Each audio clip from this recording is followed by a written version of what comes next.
मानव जीवन को कृतार्थ करती है, धन्य करती है और मानव जीवन के को उज्जवल और सुंदर बना देती है। ये प्रथम कर्म है। और द्वितीय विशेषता ये है कि जो जीवन पर्यंत में मरकर भी और उसका सद्गति नहीं हुआ, ना यहाँ का हुआ और ना प्राणी वहां का हुआ। संसार में एक ब्रह्मांड हवा चलती है और उस हवा में वो व्यक्ति तैरता है, उसके जीवन अनंत नहीं हुए, जीवन उसका शुद्ध नहीं हुआ, जीव इधर उधर भटकता रहता है। ऐसे व्यक्ति को भी ये श्रीमद् भागवत कृतार्थ कर देती है, धन्य कर देती है और उसको भी उज्जवल बना देती है। ये भागवत की विशेषता है। और बताया महाराज इसमें कितने श्लोक हैं और कितने अध्याय हैं। तो व्यास जी कहते हैं कि 18,000 श्लोक है श्रीमद् भागवत में और 12 स्कंद है। और बताया महाराज अध्याय कितना है, अध्याय 335 है। लेकिन कहा महाराज ये बताइए देवी भागवत और श्रीमद् भागवत में अंतर क्या है?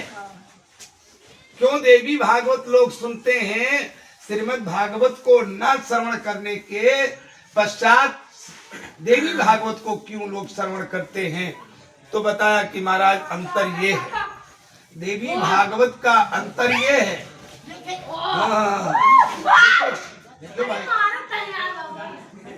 देवी भागवत का जो अंतर है वो विशेष अंतर केवल इतना है कि 12 स्कंद देवी भागवत में भी है और 18,000 श्लोक भी है, लेकिन अध्याय में अंतर है। बोले देवी भागवत में कितना अध्याय है? व्यास जी कहते हैं कि 318 अध्याय देवी भागवत में है और इनमें बड़े बड़े राजाओं के ऐतिहासिक जीवन की चर्चा की गई है। आदि शक्ति माँ भगवती के जीवन की चर्चा की गई है। उन्होंने अपने जीवन में किन किन निशाचरों का वध किया है, ये सारी कथाएं इसमें प्रवाहित गंगा रूप से भरा हुआ है। और जो इस कथा को श्रवण करता है, बोले महाराज भागवत की कथा की विशेषता तो आपने बताई, लेकिन ये बताइए कि देवी भागवत की विशेषता क्यों है, क्यों सुनते हैं लोग, क्यों क्यों श्रवण करते हैं? तो इसके श्रवण करने का तात्पर्य ये है कि ये देवी भागवत मनोवंचित फल देने वाली है। जो जीवन में एक बार दृढ़ संकल्प करता है कि मेरे यहाँ ये चीज हो जाए, वो उसको फल प्राप्त हो जाता है। और ये रोग, दूसरी विशेषता इसमें ये है कि अगर कोई रोगी है, किसी प्रकार रोग व्याधा से ग्रसित है प्राणी, और अगर वो अपने मन में संकल्प करता है कि ये मेरे यहाँ से रोग व्याधा हट जाए।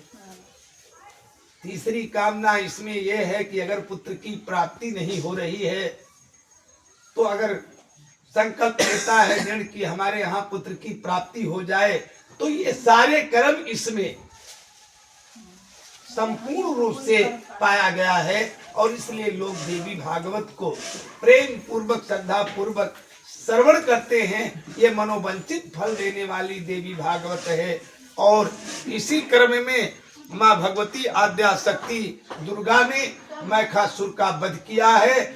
आकाश में उस समय फूलों की वर्षा हो रही थी आकाश से, और भेड़ी तुड़ाई मृदंग शान जहनाइयां बज रहे थे, और देवता लोग, अप्सराएं, किन्नर लोग गाना गा रहे थे, भगवान का कीर्तन चल रहा था। और उसी समय माँ भगवती आद्या शक्ति ने अपने द्वारा ही उस का वध कर दिया है। यही इसमें विशेषता है।